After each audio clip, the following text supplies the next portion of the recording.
مخفی کنی؟ یعنی کسی متوجه نشه؟ حلش برام راحت. بالاخره تو یه کاری کردی، یه جسدی هست. چرا بعضیا ترجیح میدن تا آخر عمرشون مجرد بمونن با وجود اینکه حس تنهایی داره اذیتشون میکنه، اما از اون طرف یه عده دیگه از زندگی مشترکشون ناراضیان و فکر میکنن دنیای مجردی خیلی شیرین تره.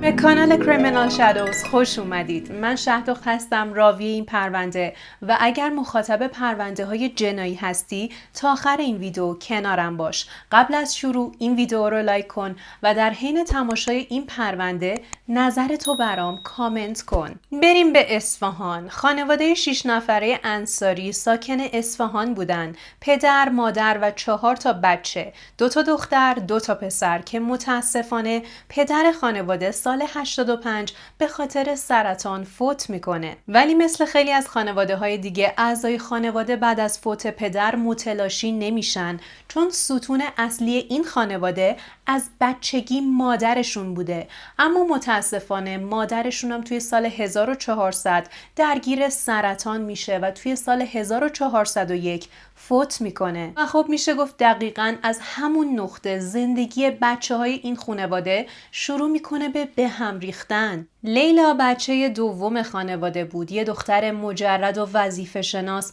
که تمرکز اصلیش مادرش بود و همه چیز زندگیشو وقف خانواده و کارش کرده بود. به خاطر همین ازدواج براش معنی نداشت. فکر میکرد تا آخر عمرش قرار مجرد بمونه و رسالتش اینه که از مادر و خانوادهش نگهداری کنه. اون تولید کننده لباس تکواندو و کاراته بود، اما بعد از فوت مادر کارش رو رها میکنه و همه بچه‌ها بعد از فوت مادرشون آسیب جدی دیدن. حتی خواهر لیلا توی اون دوران باردار بوده و بعد از زایمانش درگیر افسردگی میشه. پسرای خانواده‌ام تا مدت‌ها دست و دلشون به کار نمیرفت و مشکلات روحی و فکری و غم مادر اذیتشون میکرد. لیلا بعد از دست دادن مادرش کم کم به خودش اومد و به اصرار اطرافیانش دوباره مشغول به کار شد، اما این بار توی یک رستوران. اون ته دلش احساس میکرد شاید هنوز فرصت داشته باشه تا با یه مرد آشنا شه و طعم زندگی متأهلی رو هم بچشه. محیط جدید کارش یه رستوران شلوغ وسط شهر بود.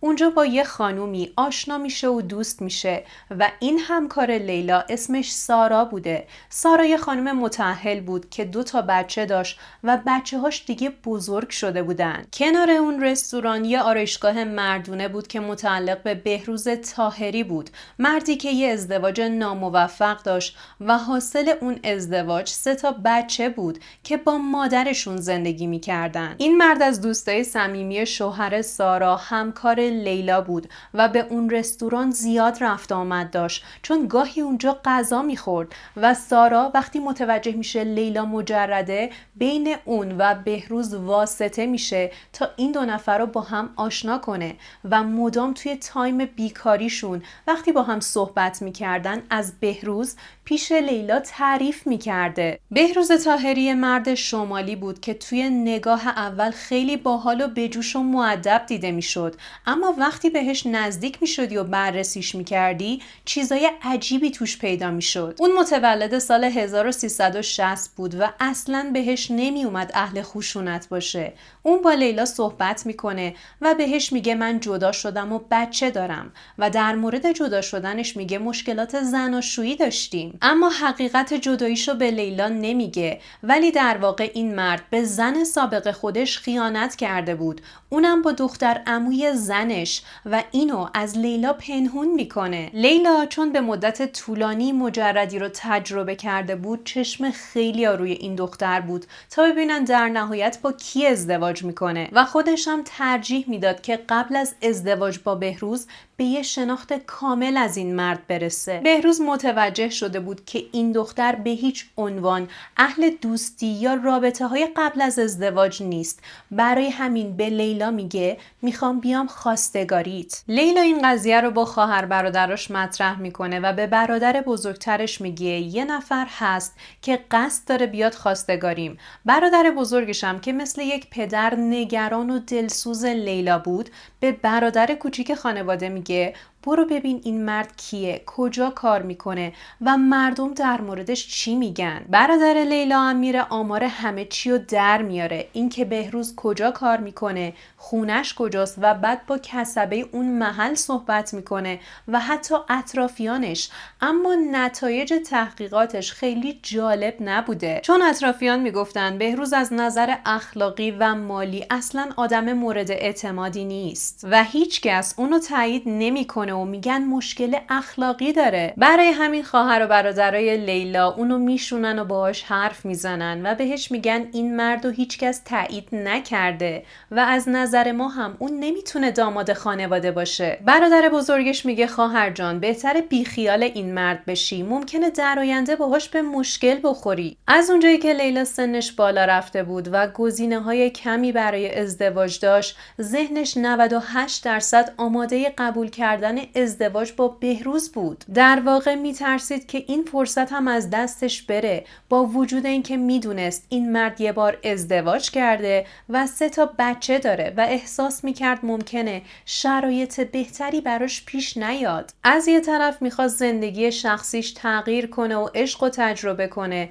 و متأهل بشه، اما از یه طرف دیگه تجربه ها و درسای زندگی گذشته رو دوست داشت نگه داره و همچنان به خانواده و مجردیش وابسته بود و نمیتونست ازشون دل بکنه. این حالت روانشناختی خودش باعث شد نسبت به هشدارای خانواده حساس نشه و به بهروز اعتماد کنه. لیلا به خواهر برادرش میگه شما همتون سر خونه زندگیتونید، منم باید فکر خودم باشم. حالا که یه شرایطی برام پیش اومده دارید بهونه میارید و روی طرف عیب میذارید. در واقع توی ذهنش یه گاردی نسبت به خواهر برادرش گرفته بود و با خودش فکر میکرد خواهر برادرش از ازدواج کردن اون ناراحت میشن و ترجیح میدن لیلا تا آخر عمرش مجرد بمونه، در صورتی که واقعیت این نبود. اونا فقط نگران لیلا بودن، اما لیلا اون گاردی که توی ذهنش داشت و به هیچ عنوان پایین نیاورد. در نهایت اواخر سال 1401 یه روز لیلا زنگ میزنه به برادر بزرگترش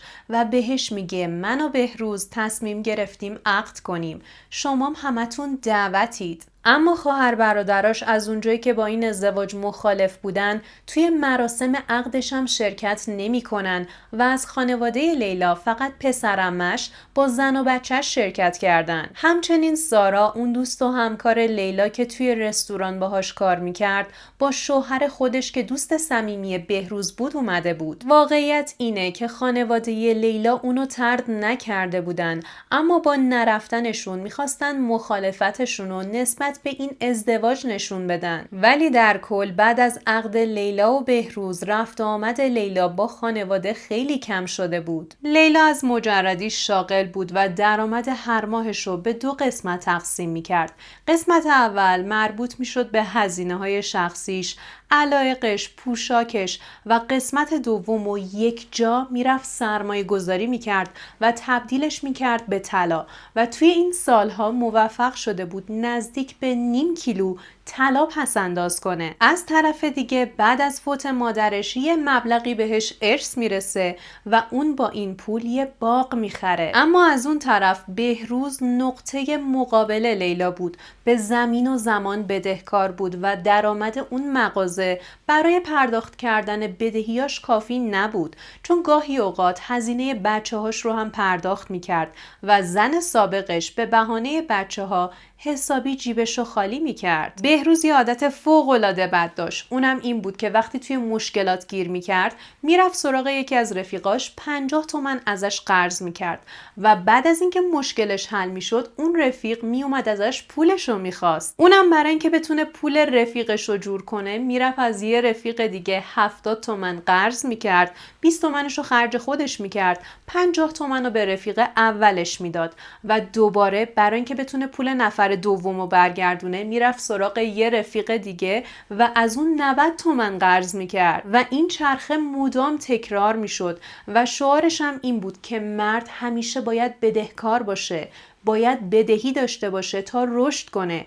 اما با این وضعیتی که برای خودش درست کرده بود، خودش رو انداخته بود توی یه باطلاق که به هیچ چیزی هم نمیرسید. بهروز بعد از ازدواجش با لیلا وقتی متوجه میشه لیلا یه پسنداز بزرگ در قالب طلا داره، کلی ذوق میکنه و میره سراغ لیلا، بهش میگه چند تا تیکه از اون طلاهاتو بفروش تا من باهاشون بدهیامو بدم. توی زندگی مشترک زن و مرد هر چیزی که دارن میتونن در اختیار هم قرار بدن و هر پولی هم که وارد زندگیشون میشه طبیعتاً خرج اون زندگی میشه. ولی یه امای بزرگی این وسط وجود داره. اونم اینه که شما بعد از ازدواجت باید طرف مقابلتو توی مسائل مالی زندگی بشناسی. خیلی طرف مقابلشون رو امتحان میکنن، اما یه عده به امتحان کردن باور ندارن و اصلا سراغ این داستانا نمیرن. ولی بعضی وقتا یه شرایطی خود به خود پیش میاد که میتونی واکنش طرف مقابلتو توی مسائل مالی ببینی و بسنجی. اما متاسفانه لیلا تازه ازدواج کرده بود و توی مسائل مالی نسبت به بهروز شناختی نداشت و تازه متوجه شده بود که این مرد به زمین و زمان بدهکاره و بعضی وقتا هزینه‌های بچه‌هاش رو هم پرداخت میکنه و عملاً برای این زوج هیچ پولی باقی نمیموند، چون حقوق لیلا رو هم با هم دوتایی برای زندگی خرج میکردن. برای همین بهروز وقتی بهش میگه چند تا از اون تیکه طلاهاتو بفروش تا من باهاش بدهیامو پرداخت کنم، لیلا خیلی قاطعانه بهش میگه نه، چرا من باید پولی که توی مجردیم با سختی و زحمت به دست آوردم و اینجوری پس اندازشون کردم مفت و راحت بدم دست تو بری بدهیاتو پرداخت کنی؟ میتونستی اینقدر بدهی بالا نیاری. تا اینکه توی تاریخ 19 تیر 1402 طبق گفته بهروز لیلا بهش پیام داده و نوشته من دارم میرم خونه خواهرم، آخر وقت بهت زنگ میزنم تا بیای دنبالم. و بعد از ظهر همون روز به بهروز توی برنامه روبیکا پیام میده و مینویسه بهروز من دوستت دارم، اما قبل از تو توی مجردیم عاشق یه مرد دیگه بودم که افتاده بود زندان، ولی الان آزاد شده و ما داریم با هم قاچاقی میریم ترکیه. بهروز بعد از دریافت این پیاما ادعا میکنه زنش گم شده و به پلیس مراجعه میکنه و پیاما رو نشون اونا میده، ولی قضیه اصلاً یه فرار یا مفقودی ساده نبود، چون لیلا از گوشی خودش برای پسرعمه‌ش هم چنین پیامی ارسال کرده بود. اما با یه تفاوت، اونم این بود که آخر پیام ارسالی که برای پسرعمه لیلا ارسال شده بود نوشته شده بود من پولای بهروز رو با خودم بردم، به خواهر برادران بگو پول بهروز رو بهش برگردونن. در صورتی که ما خیلی خوب میدونیم که بهروز آه در بساط نداشته، پس لیلا کدوم پولو با خودش برده که الان داره میگه به خواهر برادران بگو اون پولو به بهروز برگردونن؟ چند ماه گذشت و خبری از لیلا نبود و هیچ کس هم پیگیر پروندهش نمیشد و خبر جدیدی به خانواده‌اش نمیدادن.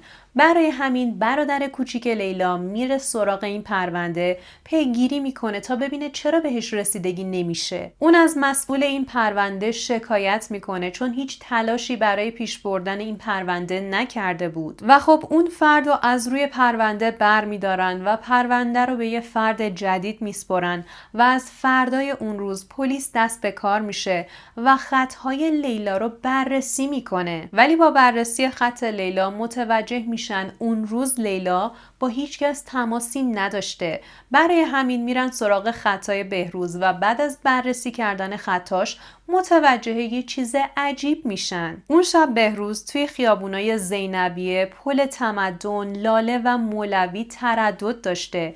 اونم ساعت 2:30 شب. با پیگیری بازپرس پرونده بهروز رو برای بازجویی مجدد احضار میکنن و این بار حرفای عجیبی میزنه. بهروز به پلیس میگه این پیاما کار من بود. من از گوشی لیلا برای پسرعمش پیام فرستادم تا علت نبودن زنم رو توجیه کنم و کسی هم به من شک نکنه و همه فکر کنن زنم زنده است تا بعد بتونم از خانواده‌اش یه پولی هم بگیرم. پلیسا تعجب میکنن، میگن مگه زنت مرده؟ بهروزم بهشون میگه بله زنم فوت شده، اما به صورت کاملا اتفاقی. و بعد اعتراف میکنه، اما اعترافاتش هر سری با سری بعد متفاوت بوده و مدام برای پلیس خالی میبسته. اما گفت زنم رابطه خوبی با خانواده خودش نداشت. 19 تیر حوالی ساعت 2:30 شب به هم گفت بریم باقی سر به اونجا بزنیم. اما توی مسیر جاده سکزی بحثمون شد. لیلا عصبی شد و یهو در ماشین رو باز کرد و پرید پایین. اول نفهمیدم چه اتفاقی افتاده. وقتی پیاده شدم دیدم رکاب استیل ماشین روی گردن لیلا رفته و از توی گلوش صدای خرخره ترسناکی میاد. ترسیدم و فرار کردم و بعد از حدوداً 1.5 ساعت برگشتم توی اون بیابون تا جسد رو جابجا کنم. جسد لیلا رو بردم پشت یه تپه تا فردا به خانواده‌اش خبر بدم. اما وقتی برگشتم دیدم سر جسد زنم رو بریدن، تیکه تیکش کردن. با خودم احتمال دادم کار حیوانای وحشی باشه، اما دیگه جرئت نکردم به خانواده‌اش خبر بدم و به پسرعمش پیام دادم تا بدونن اگر از لیلا یه مدت طولانی خبری نشد اون زنده است. بعدش هم تیکه های بدنش رو ریختم توی پلاستیک و دفنش کردم. اما این چیزایی که بهروز میگفت فقط 1% حقیقت بود. بهروز خالیبند بالاخره بعد از بارها اعتراف و بازجویی و ساختن داستانای الکی برای پلیس بالاخره یه داستان تعریف کرد که دیگه ساختارش رو تغییر نداد. این وسط پلیس بعد از بررسی خطای بهروز متوجه یه مورد شرم‌آور دیگه شد. اونم این بود که بهروز با سارا دوست و همکار لیلا و زن دوست صمیمی خودش رابطه نامشروع داشته و بعد لیلا متوجه این رابطه شده و همه مشکلاتشون دقیقاً سر روابط نامشروع این مرد و ارتباطاتش بوده. در واقع لیلا مچ بهروز رو گرفته بود و متوجه شده بود که بهروز داره با دوست صمیمیش به اون خیانت میکنه. برای همین گوشی رو بر میداره، زنگ میزنه به سارا و اونو تهدید میکنه. بهش میگه ببین پاتو از توی زندگی من و شوهرم بکش بیرون وگرنه مجبور میشم به شوهرت بگم که با من و شوهر و زندگیم چی کار کردی. و خب سارا یه زن متأهل بود، پسر بزرگ داشت و خیلی خوب میدونست که لیلا میتونه از اون و شوهر خودش شکایت کنه و اگر این اتفاق بیفته حیثیتش میره و اینجوری شوهرش هم متوجه کثافتکاریشون میشه. سارا به بهروز زنگ میزنه، بهش میگه زنتو جمع کن، لیلا همه چیزو فهمیده، زنگ زده منو تهدید میکنه که به شوهرم همه چیزو میگه، اما اگه شوهر من بفهمه ما دوتا رو زنده نمیذارن، پس بهتر زنتو ساکت کنی. چقدر یه نفر میتونه نامرد باشه، بار اول توی ازدواج اولش به زنش خیانت کرد، اونم با دختر عموی زنش و براش عبرت نشد و این بارم به زن دومش خیانت کرد با دوست صمیمی زنش. و چیزی که دردناکه اینه که این مرد به زن دوست صمیمی خودش هم رحم نکرده. بهروز خالیبند توی آخرین اعترافاتش به پلیس گفته اون شب واقعا به قصد سر زدن به باغ ساعت 2:30 نصف شب از خونه خارج شدن، اما پلیس خیلی این حرفشو باور نکرده چون برای سر زدن به باغ ساعت 2:30 شب یه مقدار عجیبه. بهروز میگه اون شب سر این مسئله توی ماشین بحثمون شد که یهو لیلا در ماشینو باز کرد و خودشو انداخت بیرون و سرش با آسفالت برخورد کرد و آسیب دید. گلوش هم به خاطر رد شدن ماشین از روی گردنش آسیب دیده بود و به نظر می اومد هنوز زنده است، اما انگار داشت جون میداد. میگه نبضشو گرفتم، متوجه شدم هنوز زنده است، ولی از صدای خرخر گلوش فهمیدم داره زجر میکشه. برای همین پامو گذاشتم روی گردنش تا زود خلاص بشه. بعدم کشیدمش توی بیابون پشت یه تپه. اون میگه فوراً دویدم سمت ماشینم و سوار شدم تا برم سمت یه سوپرمارکت تا پلاستیک زباله بزرگ بخرم. اما اون سایزی که میخواستم و نداشتن. برای همین مجبور شدم برگردم خونه، چون توی خونه پلاستیک مشکی زباله با سایز بزرگ و ضخیم داشتیم. چند تا پلاستیک برداشتم و یه چاقوی تیز بزرگ از توی آشپزخونه و بعد دوباره برگشتم بالا سر جسد لیلا توی بیابون و همونجا این نامرد شروع کرده به مسله کردن جسد همسرش. بهروز اول سر لیلا رو جدا کرد، بعد 2 تا دستاشو، بعد لگن و تنش و در نهایت 2 تا پاهاشو جدا کرد و هر تیکه رو توی یه پلاستیک گذاشت و در نهایت هم جسد لیلا تقسیم شد توی 5 تا پلاستیک زباله. پلاستیکا رو توی ماشین گذاشت و راه افتاد سمت باغ لیلا. شب اونجا گذروند و صبح زود رفت سراغ 2 تا کارگر افغان و ازشون خواست که توی اون باغ یه چاه براش بکنن به عمق حدوداً 4 الی 5 متر. بعد از اینکه کار اون چاه تموم شد، پول اون 2 تا کارگر رو پرداخت کرد و اونا رو فرستاد و رفتن و الان نوبت خودش بود. اون رفت سراغ اون 5 تا کیسه زباله که محتویاتش جسد همسرش بود، آوردشون و انداخت توی اون چاه، روشو با خاک پر کرد و بعد در اون چاهو سیمان کرد. بعدها قاضی ازش پرسید اگر واقعا زنت به خاطر یک حادثه فوت شده، چرا برای مسله کردنش اقدام کردی؟ بهروز به قاضی میگه چون زنم سنگین بود، اون نزدیک 80 کیلو بود و نمیتونستم به راحتی اونو حمل کنم و توی ماشین بذارم. برای همین مجبور شدم تیکه تیکش کنم. متاسفانه پزشکی قانونی اعلام کرد که جسد لیلا به شدت تجزیه شده و نمیتونن علت دقیق فوتش رو تشخیص بدن و اعلام کنن. حتی آزمایش‌های سمشناسی هم روی جسد صورت گرفته بود ولی بیفایده بود. در نهایت مشخص نشد که بهروز آیا اون شب چیزی به خورد لیلا داده، این قضیه پرت شدن از ماشین حقیقت داشته یا اصلاً ممکنه که بهروز زن خودش رو زنده مسله کرده باشه. ترسناکه واقعاً، چون بهروز بعد از قتل برمیگرده خونه و روتین عادی زندگیشو پیش میگیره. انگار نه انگار که دیشب یه نفر رو تیکه تیکه کرده. اون میره سر اموال لیلا، بخشی از طلاها رو میفروشه و برای خودش یه ماشین میخره، یه سمند سفید. بهروز میره سراغ یکی از رفیقاش که انگار توی کار ملک بوده. بهش میگه چند وقت پیش یه پولی به زنم ارث رسید و براش یه زمین خریدیم. الانم میخوایم اونو بفروشیم. اونا یه قولنامه مینویسن و بهروز خالیبند قولنامه رو از دوستش میگیره که ببره خونه تا خانومش قولنامه رو امضا کنه و فردای اون روز قولنامه رو امضا شده با امضای لیلا میاره تحویل دوستش میده. اما دوستش بهش میگه این فایده نداره، باید خانومت بیاد اینجا جلوی خودم اینو امضا کنه و همین مورد باعث میشه که بهروز دل سرد بشه و این قولنامه دست رفیقش بمونه تا در نهایت خبر مفقودی لیلا پخش میشه و اونجا این دوستش متعجب میشه.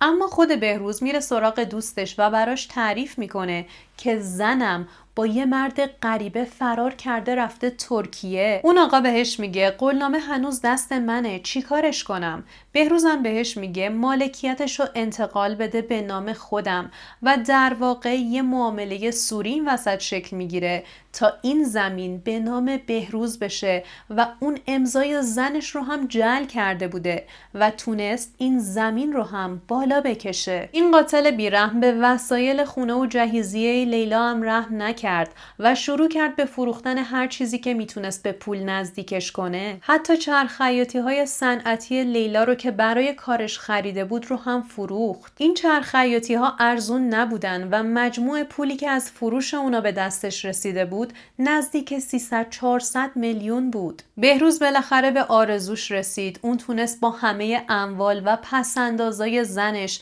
تمام بدهیاشو صاف کنه و وقتی ازش پرسیدن با اموال لیلا چی کار کردی؟ همه چیز رو انکار کرد و گفت من هیچ کدوم از اونا رو نفروختم. در واقع بهروز ادعاش این بود که بعد از فوت لیلا یه زن همدانی رو صیغه کرده و این زن توی خونش رفت آمد داشته و خورد وسایل خونه رو دزدیده، برده، فروخته و طلاهای لیلا رو هم این زن سرقت کرده. برای خانواده لیلا سوال شده بود که چرا اون زن رو احضار نمی‌کنن و ازش تحقیقاتی صورت نمیگیره. اما حقیقت این بود که بازپرس و قاضی پرونده بهروز رو کاملا شناخته بودن. کسی که این همه ضد و نقیض حرف زده تا الان و فردای قتل زنش یهویی ماشین خریده، بدهیاشو صاف کرده، بیشک اینو هم داره دروغ میگه. در نهایت اون زمین به خانواده لیلا برگردونده شد، اما اون طلاها، جهیزیه لیلا و چرخیاتی های صنعتیش دود شد و رفت هوا. اون اوایل که این قاتل پست دستگیر شده بود، دختر 20 و چند سالش از شمال اومده بود اصفهان و به درخواست پدرش یعنی بهروز تمام وسایل مغازه پدرش رو یعنی اون آرایشگاه رو فروخته بود و بعد هم ماشین بهروز رو یعنی اون سمندی که با پول لیلا خریده بود رو میبره پیش دوست پدرش، چون دوست پدرش از بهروز طلب داشته و این مرد ماشین رو جای طلبش بر میداره. ماشین اون موقع 140 میلیون میارزیده و 90 تومن بدهی بهروز به این مرد بوده. این مرد با گرفتن ماشین بقیه پولش رو به این دختر پرداخت میکنه. اما جالبه بهتون بگم که بهروز در مورد زن سابقش توی اعترافات و صحبت‌هاش گفته زن سابق من کلفته و خونه های مردم رو تمیز میکنه و بچه ها من بیکارن و کسی و جز من ندارن. اما طبق تحقیقاتی که انجام دادیم زندگی این زن و بچه هاش زمین تا آسمون با اون چیزی که بهروز تعریف کرده متفاوته، چون این زن و بچه هاش مدام توی مهمونی و جشنن، هر چیزی که در میارن یا به دستشون میاد رو خرج عملهای زیباییشون میکنن و ماشین زیر پای دختر بهروزم الان یه پژو 206، دختری که نه کار داره نه شغل داره و حتی درآمدی نداره. به نظر میاد این خانواده یا دارن از یه جایی تامین میشن یا یه پول قلمبه گیرشون اومده که امیدوارم این پول قلمبه اون پسنداز و طلاهای لیلا نباشه. شاید با خودتون بگید لیلا خودش مقصر بوده، اما یادتون نره که این دختر سالها اضطراب ناشی از مجردی طولانی مدت رو به دوش کشیده. اون دختر بدی نبوده، یه دختر وظیفه شناس بوده که کل زندگیشو برای مادرش و خانواده گذاشته بود. حس کمبود فرصت‌های ازدواج باعث شد نسبت به هشدار خانواده توجه نکنه و انتخاب بهروز بر اساس نیاز تجربه زندگی جدید و متأهلی توش شکل گرفت. بهروز اولین تجربه جناییش بود و سابقه کیفری هم نداشت. الانم به جرم قتل عمد همسرش، مسله کردن جسدش بازداشت شده و محکومه. تحلیل روانشناختی نشون میده اون زمان وقوع جرم دارای قوه تشخیص بوده و جنایت رو کاملا ارادی و حساب شده انجام داده. پیام‌ها و پنهونکاریاش نشون میده اون تلاش کرده داستان رو کنترل کنه و از مسئولیت اجتماعی و قانونیش فرار کرده و تلاش کرده اولیای دم این پرونده رو گول بزنه. بدهکاریاش و عدم تعادل توی هزینه‌های مالی زندگی مشترکش عامل تنش‌ها بوده و انگیزه اقتصادی توی این قتل خیلی نقش داشته. در نهایت بهروز به قتل عمد لیلا، مسله کردن جسدش و جعل سند و جعل امضای لیلا متهم شد. بعد از دستگیری و اعترافات متعدد حکم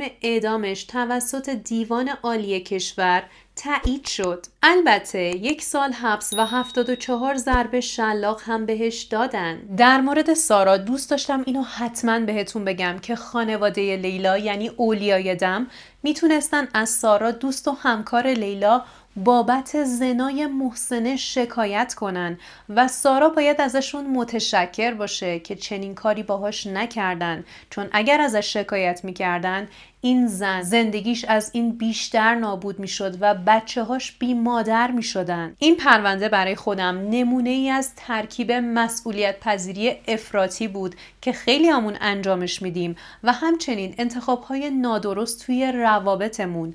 ولی یادمون نره که انگیزه مالی هم توی این پرونده بی تاثیر نبود که چنین جنایتی رخ بده. پرونده قبلی کانال در مورد یه خانومی به نام لیلا بود که تبدیل به یه قاتل وحشتناک شد، اما توی این پرونده لیلا یه مقتول مظلومه. و خب اونایی که میگفتن ذات زن همینه، همیشه دنبال اموال مرده، دوست دارم الان نظرتون رو بدونم. اگر اون ویدیو رو دیدید و الان این پرونده رو تماشا کردید، نظر واقعیتون الان چیه؟ طمع‌کار بودن و خیانت کردن اصلا ربطی به جنسیت نداره. هم زنا میتونن طمع‌کار باشن، هم مردا، و خیانت توی هر دو دسته وجود داره. و بهتون پیشنهاد میکنم اگر پرونده قبلی رو ندیدید، حتما بعد از این پرونده جواد توکلی که قاتلش لیلا بود رو تماشا کنید. از همون شبی که با برادر لیلا صحبت کردم و از این پرونده باخبر شدم، این پرونده دیگه برام یه روایت ساده نیست،